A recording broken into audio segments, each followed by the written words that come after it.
Тілсіз жау өрттің алдын алу мақсатында Екібастұз қаласының төтенше жағдайлар басқармасы қыркүйектің 1 мен 30 аралығында айлық жүргізуде. Соның барысында мемлекеттік өрт бақылау бөлімінің қызметкерлері қаламыздың әр шағын ауданын аралап, ауыл тұрғындарымен кездесіп, арнайы жаднамалар таратуда. Данное мероприятие проводится. Аталмыш іс-шара өрт сөндіру және жергілікті полиция қызметтерімен бірлесе жүргізілуде. Соның барысында тұрғындармен кездесіп, оларға тұрмыста, көліктегі өрт қауіпсіздігі жайында мағлұматтар жазылған жаднамалар таратылады.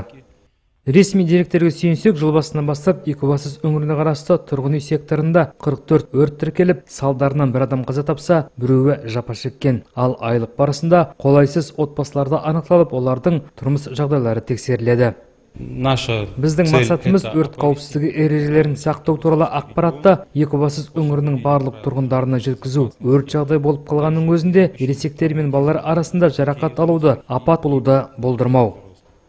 Айтып жеткізу өрт бақылау бөлімі мамандарының міндеті, ал өрт қауіпсіздігі ережелерін сақтау әр адамның міндеті. Өйткені оның артында материалдық шығындардан басқа адам өмірі де тұрғанын ұмытпауымыз керек.